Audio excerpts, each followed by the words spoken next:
Sara Z. Duterte.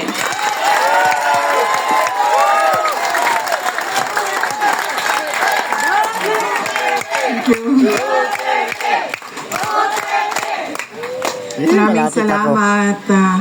Lapit jud ko ba? Mga kababayan, Assalamualaikum warahmatullahi wabarakatuh. Madayaw, mayong adlaw kaninyong tanan. Magandang araw sa inyong lahat.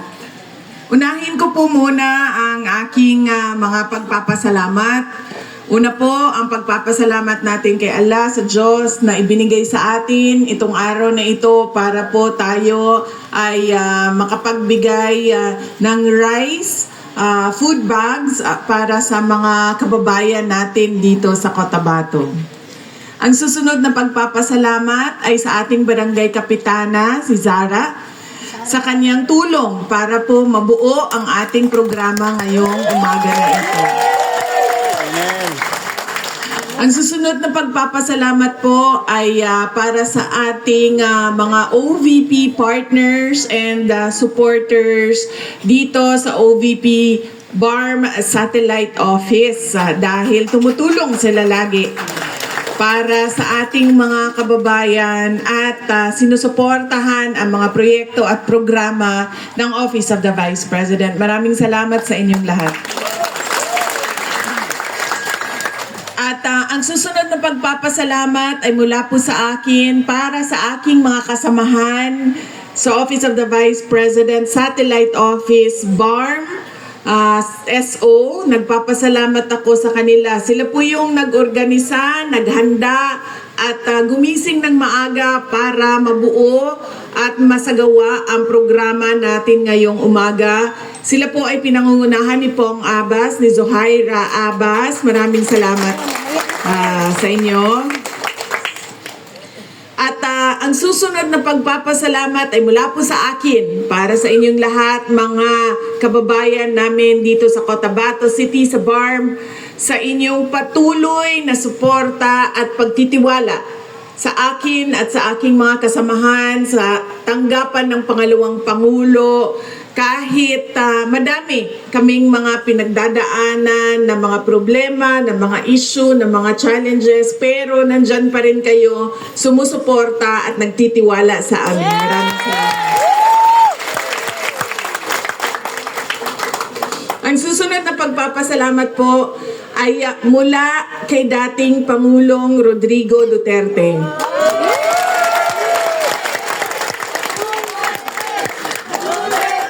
Kamakailan lang po ay bumisita ako sa kanya doon sa The Hague, Netherlands noong buwan ng Mayo. At lagi niyang sinasabi kapag kami ay nag-uusap, ako ay bumibisita doon sa kulungan, na ipaabot sa inyong lahat ang taus-puso niyang pagpapasalamat sa 6 na taon na suporta ninyo sa kanyang administrasyon.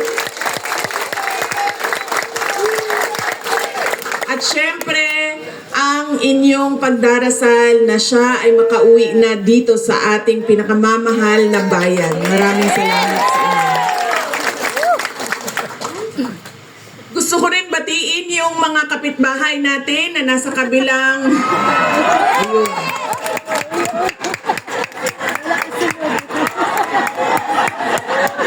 Mga kapitbahay namin, nagpapasalamat po kami na mabait kayo na kapitbahay. Maraming salamat po sa inyong suporta sa aming trabaho. Sky Cable. At ang susunod na pagpapasalamat po sa inyong lahat, kasama na sa mga kapitbahay namin, ay ang aming pagpapasalamat. Napakalaki ng utang na loob ng aming pamilya sa inyong lahat sa pagkakataon na ibinibigay ninyo sa amin na makapaglingkod sa bayan. Maraming salamat sa inyo.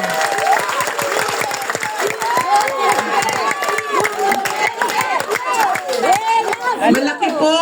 Naku kayo nga mo ang utang nga kabubuton kaninyong tanan mga kaigsuonan namo sa higayon nga ginahatag ninyo kanamo nga makaserbisyo sa nasod. Daghan kayong salamat.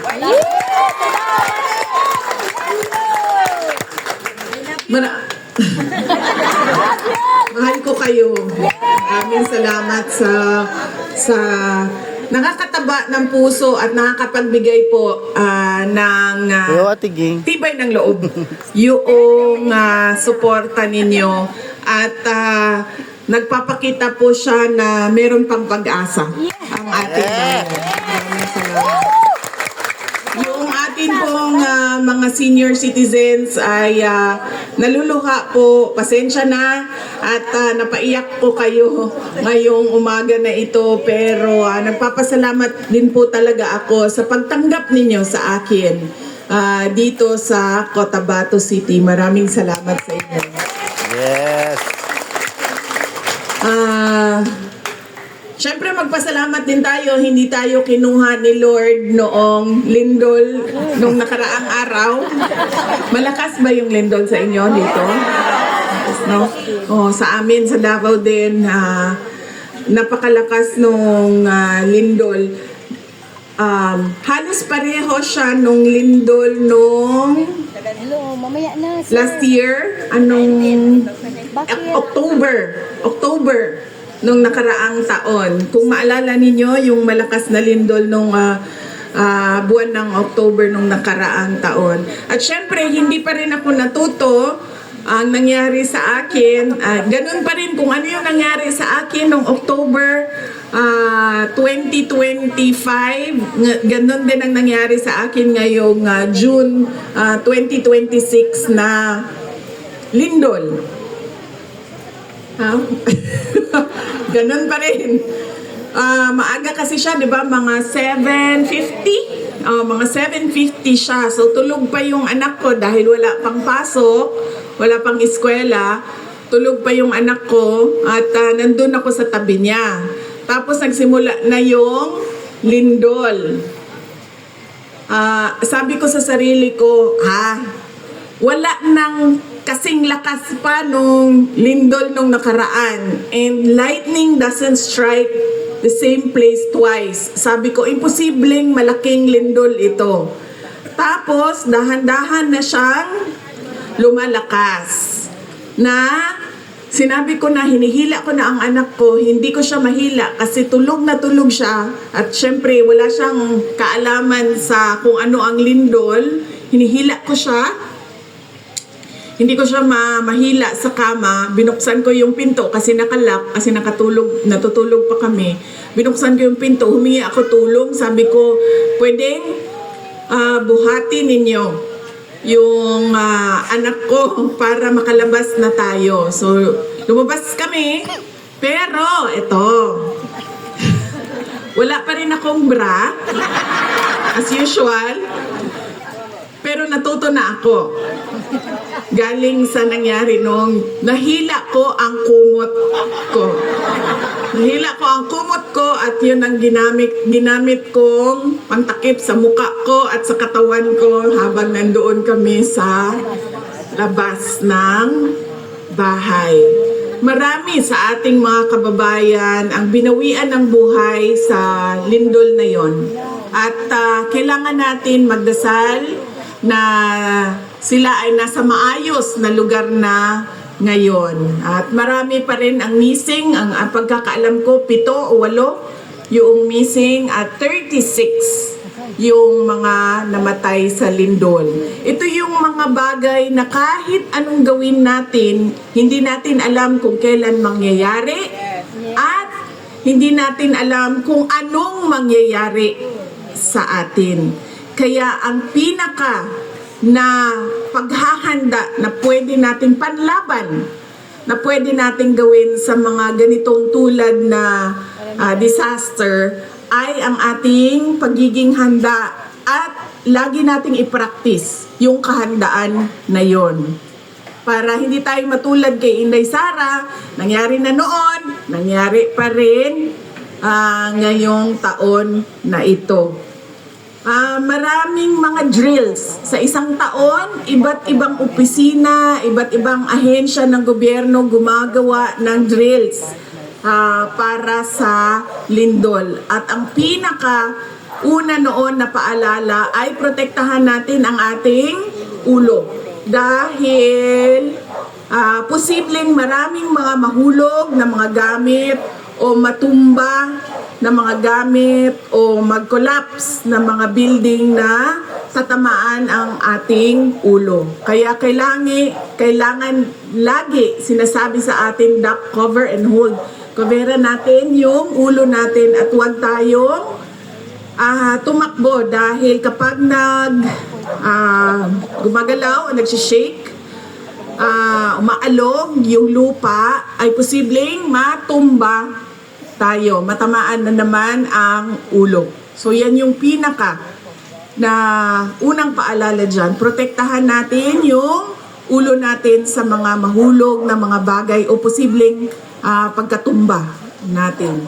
At syempre, ang susunod niyan ay yung kawalan ng tubig at kuryente. Kaya napakahalaga na handa yung mga go bag natin, yung ating mga power bank para sa ating mga cellphone, para alam ng ating mga mahal sa buhay na tayo ay ligtas at kung nasaan tayo. At syempre yung mga gamot, yung mga extra na damit, lahat yon, emergency light, lahat yon nakalagay lagi sa ating go bag at yun ang hilain natin. Iligay nyo na rin yung mga bra ninyo doon sa loob ng go bag na yan. Ang panty di, pero pwede na walang panty ma'am, basta sigurado lang yung bra. Alis po. Lagay din daw ang panty, sabi ni Manang. Ang susunod po na mensahe ko ay mensahe ng pagpapaalala sa inyong lahat sa edukasyon ng ating mga anak. Ngayon po ay bukas na ang mga paaralan, iba't ibang paaralan sa Department of Education. Magbubukas na rin ang mga private schools. At gusto kong ipaalala sa inyo, may kunti kaming tulong para makatulong sa gastos ninyo para sa pagbukas ng mga klase ng inyong mga anak, ng inyong mga apo, ng inyong mga pamangkin.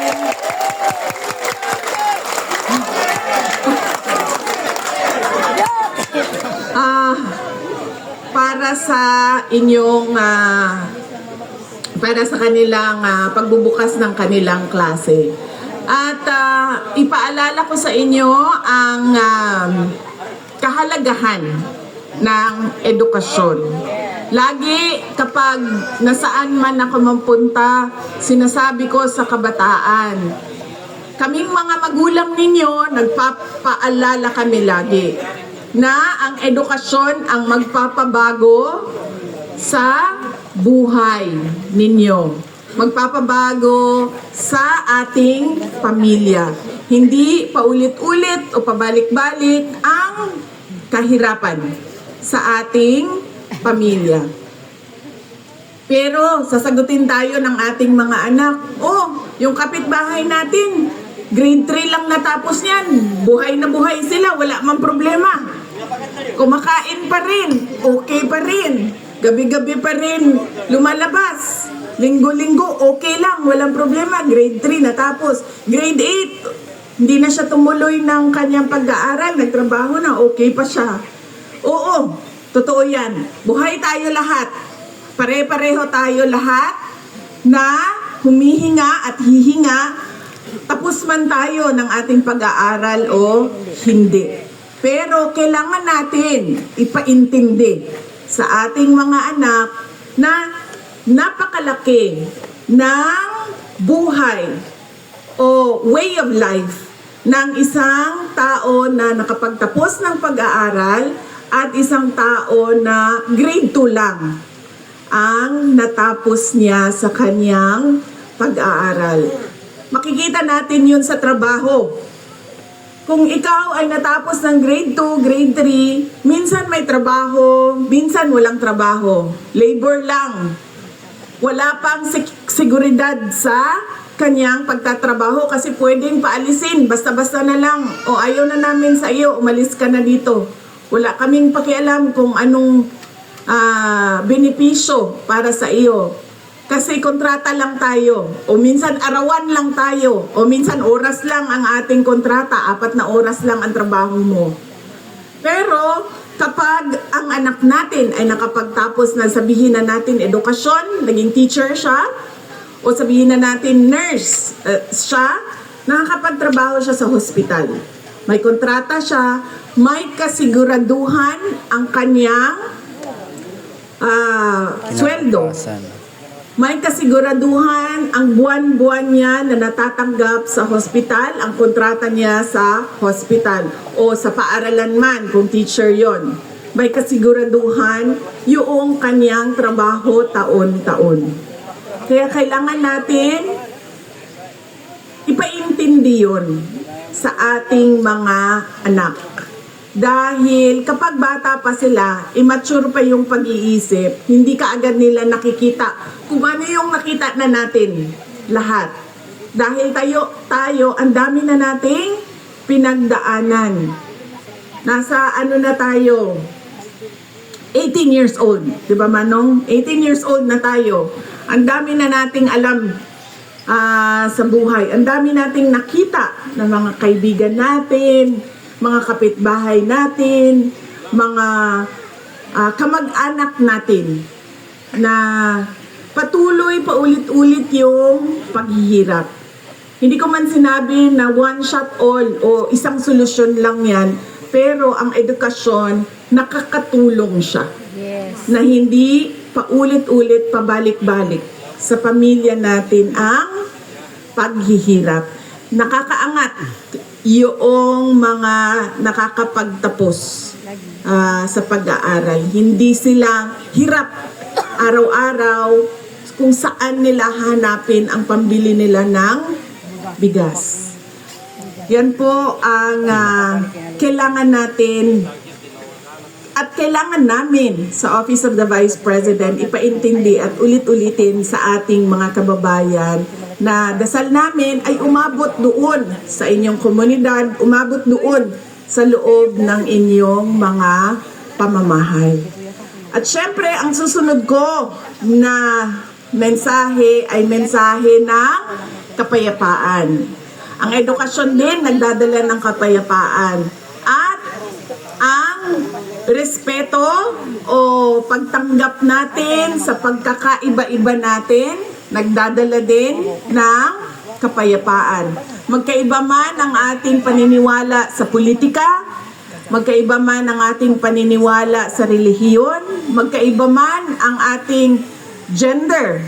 Ngayong buwan na ito ay LGBTQ month o ito yung pagkilala sa iba't ibang gender o kasarian, lesbian, gay, transsexual, bisexual, transgender, queer, at iba pang gender.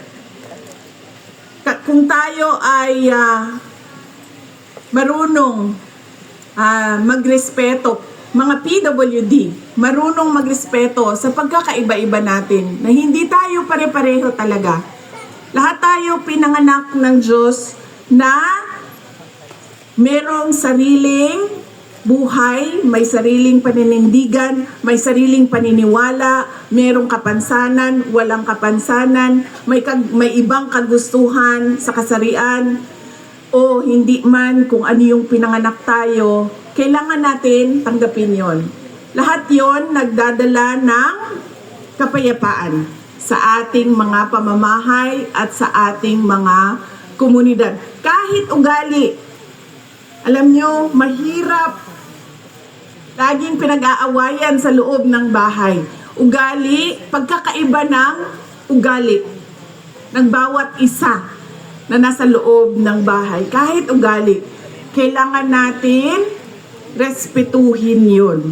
Lalo na kung hindi naman yun masama o nakakasakit ng ibang tao. Kailangan yung inclusion and respect natin sa pagkakaiba-iba natin. Yan po ay nagdadala ng kapayapaan sa ating barangay, sa ating komunidad, sa loob ng ating pamilya, sa loob ng ating pamamahay. At syempre, kapag merong kapayapaan, merong sumusunod na kaunlaran. Dahil ang mga tao, nakatutok na lang sila doon sa pag-angat ng kanilang buhay at antas nila sa komunidad. Hindi na sila nakatutok doon sa mga bagay na hindi naman mahalaga, kundi nakatutok na lang sila na paano ko ba mapapaayos ang aking sarili at ang aking pamilya. So yan po ang mensahe natin ngayong umaga na ito. Mensahe ng pagpapasalamat, mensahe ng pag-iingat lagi, pagiging handa, mensahe sa edukasyon, at ang panghuli ay mensahe ng kapayapaan. Lahat yan magdadala ng kaunlaran para sa ating bayan. Masaya ako.